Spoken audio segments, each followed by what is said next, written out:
Good afternoon. This is Blair with Live and Learn Gardening Channel, and I want to do a quick update on my fall garden.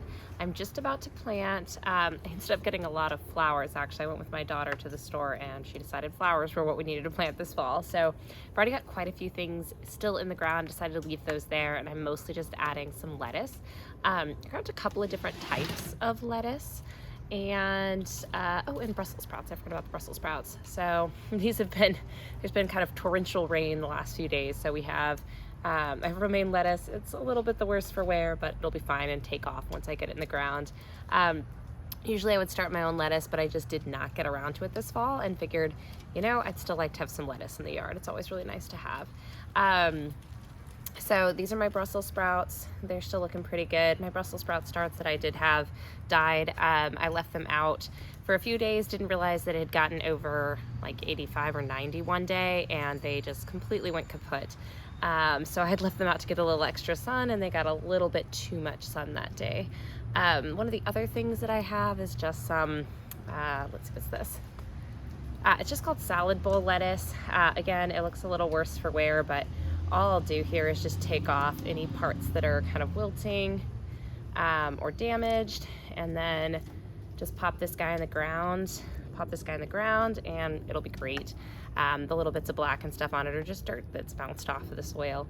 Let's see, there was one other type of lettuce here. This is dark Lola Rosa. It just finished raining, so everything's dripping, of course, but just looked like a nice lettuce, nice solid salad lettuce. I figure I'll have this and these other couple, and that'll be a good start. I may throw out some seeds just to see how they do, but we are kind of coming to the end of our season. It was hot for a really long time, and that actually kind of makes it hard for a fall garden because some of those cooler season crops, you have to just wait until the weather is ready for them. And of course, it'll probably get hot again, but we're at the end of October here. It really better not hit, high 90s again, I hope. This rain has been amazing, though, cooling things off, giving us some really much needed water that we've been way behind on this year. This summer has been incredibly dry. So if you have been looking at your garden thinking, I don't know, maybe not, if you can go about and buy some starts, this would be a great time to just throw a few things in the ground. Frost tolerant would be a great idea, but you can also put some kind of cover and stuff over for those early, hopefully not super hard frost. If it gets down to like 30 or so, with a light cover, you should be okay. One of the things I am gonna do, though, speaking of cover, for my salad greens, I've had a pretty bad aphid problem this year, and just to avoid too much stress there, I'm going to, once I plant these guys, and I might just go plant them and then I'll do my garden tour afterward.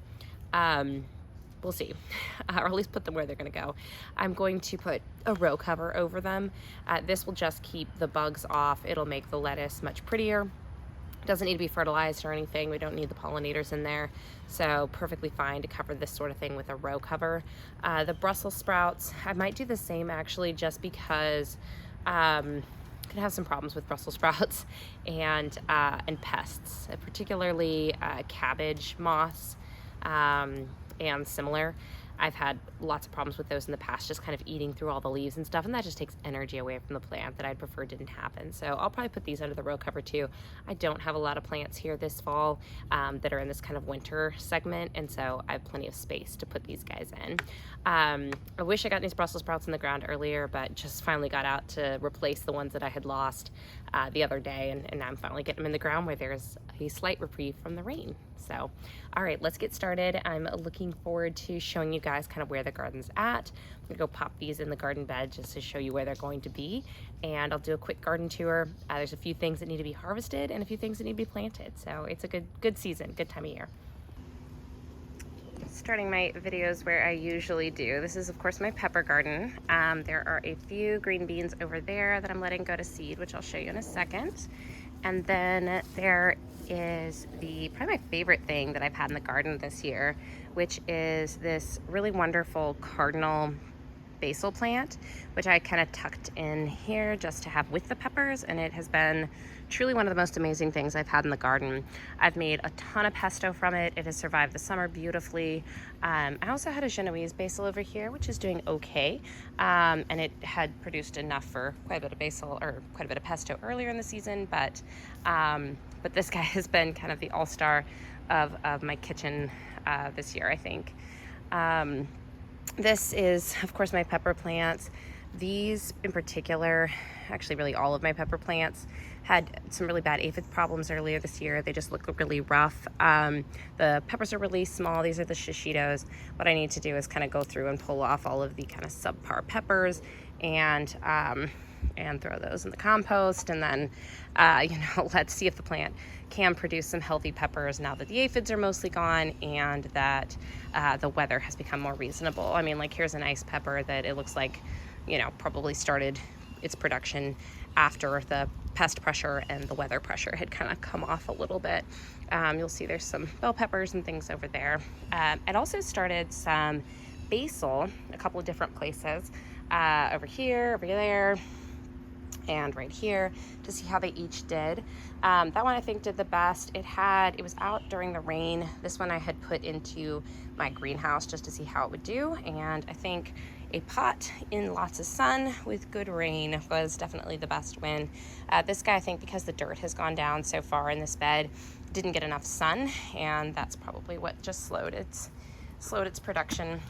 These are the green beans that I'm saving for seed. Hopefully I'll get some good seed off of these guys and have some for production next year. The plant's a little ragged at this point. I think it's just let these guys go to seed, save some seed for next year. I've got some green beans in another spot that I'm pretty excited about. I did go ahead and plant all of these. These are the Brussels sprouts over on this end, and then over here we have the various forms of lettuce. I might throw some seeds in here as well just to kind of get everything going, and I am going to put a dome over the top, and that will mean I'll have to pull out this basil plant over here so the dome has actual full coverage, but I think that's totally fair. That's Thai basil. I don't use it as much for pesto, which is the main thing I have found that I produce from my garden basil. That basil I'll probably leave in there, or at least I'll harvest a whole bunch of it, make a ton of pesto, and maybe we'll call it a year on that. But yeah, the dome is to keep the, I guess not dome, it's like bug netting. Dome is to keep out the various pests, usually cabbage moths and really any other kind of caterpillar and aphids, etc. Just kind of keep all those things off of these plants through the fall season. I still have my eggplants. This one's got a few still producing. As it gets cooler, these plants won't be as happy. They'll start to stop completely producing, and we'll see how long I keep them in. But I didn't really have anything else to put in this bed this fall. Just a lot of my starts died, and so kind of gave up on them. And I bought a few from the store for lettuce and things like that, but decided not to fill all of my beds this fall. I think we all go through different seasons of how much we want to plant, how much we want to buy from the store. This is an about ready to pick eggplant. It looks beautiful. I could probably pick it today and it would be great and throw it on some pizza or something. The plant overall is not terribly healthy, but it's still producing fruit, so I'm leaving it in there until it stops producing healthy fruit. This is my sweet potato bed. Basically, I used sweet potato this summer as a cover crop for a lot of my beds. It was just so brutally hot. It didn't feel like a great idea to really plant anything else. I didn't think much else would grow well. The sweet potatoes have done fine. A few of the vines are starting to die back, especially on a few of my other beds. And so once that really starts happening in earnest, I will pull them. A few of my herbs did die off this year. I had a chive plant here and a thyme plant here that died off, but this garlic chive did great, so go figure. But we'll probably have to replant some herbs in the spring next year. This is another cover cropping of sweet potatoes. There is one thing in here though. I did plant some, if you see these leaves are different, this is the sweet potato leaf. This is a spaghetti squash leaf. So hopefully I'll get some spaghetti squash. That'd be super fun. But with vine borers, just never really know how aggressive they're gonna be. One thing I did notice with my sweet potatoes, just as I was walking around, is this sweet potato, I've tried to cover it up a few times, but it is quite out of the ground and now it has a little bite out of it. So I definitely think it's time to start harvesting my sweet potatoes certainly soon. A few of the vines have started to die back a little. Johnson grass in this area has really taken over, very frustratingly. I've tried to fight it back, but it feels like one of those unending battles, and I'll get it all back and good to go, and then the next week I'll come out and it's taken back over again. But this rose bush and this butterfly bush seem to still somehow be there, buried in the Johnson grass, and now the sweet potatoes. And again, here I've got a spaghetti squash that's growing that will remain after I take out the sweet potatoes, and I think these are also getting pretty close to being ready to harvest, so I'll probably harvest those pretty soon. I've noticed a little bit of wilting and a little bit of yellowing on a few of the sweet potato leaves, which I think means that they're ready to harvest. The sweet potatoes are, but we will see very soon as I get that going. It's one of the things I'm most excited about. These are patty pan squash. I really enjoyed them this spring, and I'm really hoping to get a bunch of them this fall. We'll see how the weather and everything else works out, but I do have this bug netting over the top. The bug netting is intended to keep the vine borers off. We just have such a terrible problem with vine borers. I do, at least in Austin, Texas, and so I highly recommend, if you're going to try to grow any squash here, that you put some sort of bug netting over the top. It just makes a huge difference. And make sure that it's secure. Like, for instance, this guy down here keeps popping up. So what I'm gonna do is just move this down. But almost fell over. A little more leeway up there, and then I'll be able to pull this down nice and securely. Lots of space to get a little extra netting over. Vine borers are more like a fly-in kind of bug than a crawl-in kind of bug, but never can be too safe where they're concerned. They're kind of an arch nemesis of mine. This guy, actually a couple of these have not produced very many female. I see all male. Yeah, these are all still all male blossoms. And then over here we have my first female blossom. Get a little peek in here. That's my first female blossom. Of course, it was pouring rain the last couple of days and I didn't notice it. So I did try to fertilize it, but I think I may have been a day late. It was after the blossom had already closed. We'll see. But once this guy started producing in the spring, I think I remember being a little bit delayed, and then once it started producing, it was amazing, and there was just tons and tons of fruit that I got off of it. So hopefully the same will be of the fall. We'll have enough, hoping also we have enough time before our first frost that that I get a quality crop here, because I'm really looking forward to these patty pan squash. They've just got a really lovely flavor. And I guess given enough time, they do grow well here. So let's see. Put that back on, nice and secure. Gotta keep out the pests. One of my favorite things this year. This one is mostly flowers, and you'll see I've been working on adding a few more flowers to the set. I just added some petunias, and I'm gonna add a few more. I love the petunias in this a couple years ago.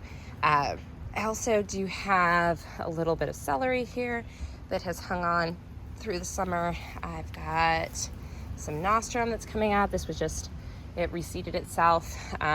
These are snapdragons, which are a little beat up by the rain, but still such a lovely flower. And I think there's like one little pepper plant on here, but it's not the healthiest one. So this is what I'm really excited about. These green beans, supposedly they're really easy to grow. Well, they do not seem to be really easy to grow for me at all. I've really struggled with them. I'll show you one of the things that's happening this year is I'll have a plant that seems fine, and then it'll just do this, wilt. And I don't know if that's because it's not getting enough sun and then they get some sort of disease and kind of gets knocked out. I'm not really sure, but I just pulled these two out today, and it's happened to like 5 or 6 plants so far. Otherwise, this would have, I don't know, probably twice as many or more green bean plants in it, which would be nice. But the ones that are in here that are happy and healthy seem to be, we're producing flowers. We've got little baby green beans, and I think the plants are doing pretty well. So this one was, I think this was one of the ones that I started from seed in my seed start, and this already has quite a few. I've already pulled a few of these off. They were even bigger than this, and they actually turned a little bit blue, which I think they're Blue Lake, maybe green beans. But yeah, this is another, it's got the lovely white flowers and lots of little green beans showing. And then I've got these, which will of course be purple green beans. Oh, yeah, there's a purple green bean right there. So yeah, these are exciting. Hopefully we'll get a few meals out of these. I haven't had the best luck with green beans, but seem to be at least turning around that luck a little bit this year. So hopefully that continues and we get some proper meals out of green beans. Definitely gonna need to move this guy soon. This is a, I started just a very small rosemary plant in here and it has thrived. So it's gonna need to find a new home because it's sort of taking over this, this tower. But yeah, that's kind of the rundown for the tower. I've really loved these. I'm gonna add some more flowers to them for the fall just for fun, but yeah, I really thoroughly enjoy the tower gardens and highly recommend them. Thank you so much for hanging out with me today. If you enjoyed this video, please like and subscribe. It helps me kind of increase my followership so I can share more about the Texas gardening space. I know there's lots of great folks out there, but I feel like every climate is a little bit different, and it's great to have somebody that's in your local area that can give you tips about your specific space. And for me, Austin, Texas is such a great gardening community, and I would love for people to kind of share their tips. And also, I know there's lots of places across the US that have similar hot weather and difficult weather, and we're going through like big heat spells and things that we're not expecting. And so I'm hoping that this can be an inspiration to you, even if you're not in Austin, Texas, even if you're in, you know, Michigan. We may not have similar climates, but we can all inspire each other. I know some of the gardeners that got me most inspired were actually in completely different places. But yeah, I just wanted to share how my garden is doing. I'm trying to do a garden tour once a month. In the fall and winter, there's just not quite as much changing, not quite as much going on. And I'm not planting things as often, and also things are not, you know, as interesting necessarily.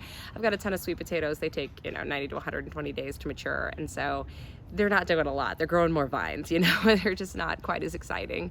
I may do a video on harvesting them. I'm not sure. I'm not sure if those harvesting videos are fun to watch or just kind of boring. Somebody's pulling a bunch of, you know, potatoes out of the ground or something like that. We'll see. I am excited to harvest them though, and I'm really excited to see how each of the beds did differently. Maybe at the very least I'll do a couple of shorts and show you the results of how each bed did, just for those of you that are interested. I'm certainly interested in just how I planted them at different times. I planted them in different ways. I'm just curious, you know, what the experiment kind of resulted in. But I just wanted to kind of remind everybody that while we've had a really brutal summer, it's the second brutal summer in a row, and I don't know what next summer brings, and I don't even know what this fall brings. It has been a summer that kind of lingered. It's been really hot, and I've been really delayed in putting in things like brassicas and other things that are kind of winter for us southern climate people, winter kind of crops, because it's hard to know. I mean, it's hard to grow those things, and when you see like a 90-degree day in the next 10-day forecast. So I've kind of hesitated to plant, and finally said, okay, we're at the end of October. I think we're gonna be okay weather-wise so that my lettuce doesn't bolt, because that's the biggest problem here, is not the first frost killing the lettuce, though I'm sure that will be a problem since I planted so late. It's more a concern of, with these warmer climates, warmer temperatures this year with El Nino, I think it's because of El Nino, things bolting because it's just so hot. So I have still planted a few things. I planted some lettuce, I've planted some Brussels sprouts. Those are probably in the ground a little bit late, but I have heard that frost can actually, if it's not a hard frost, if it's a light frost, it can actually make them sweeter. So I hope that we don't get a bunch of hard frosts, or that I can cover them and they'll survive. I'd really love to grow some Brussels sprouts. That's one of those ones I've been trying, and other things you could probably plant right now would be broccoli and other kind of winter veg, like let's see, broccoli, cauliflower, cabbage. You're kind of getting toward the late end of the season, but also it was hard to plant it too much earlier. And then what's the one I'm thinking of? Bok choy and pak choy. Bok choy and pak choy are Asian greens that do really well here. I would probably cover them though. I've noticed the cabbage moths are pretty bad this year, so if you have a row cover spot for them, I would definitely recommend doing that. Anyway, I can get sidetracked by talking about garden things forever, but I just want to say thanks for hanging out with me. I hope you enjoy the garden video. I hope it inspires you. I hope it reminds you that even though things are not the best or you don't get out there every day, that gardening can still be a really great hobby. Sometimes it can, for me personally, if there's things going on in my personal life or I'm feeling a lack of confidence in my, personal or professional or something, gardening kind of helps me build back up that confidence because, plenty of the time I fail, but I also have amazing successes. And those successes, despite the failures, I think kind of remind me that if we just keep trying, we keep experimenting, we keep innovating, we keep throwing ourselves out there, we can make a difference in our own lives and we can make something grow. And there's something empowering about that. So hope this inspires you. Hope you get out there, try a fall garden. One more thing you could plant is carrots. I'm probably gonna plant some this next week or so. Have a wonderful rest of your day. And if you don't end up planting a fall garden, just start dreaming about your spring garden. Have a wonderful day. Thanks, bye.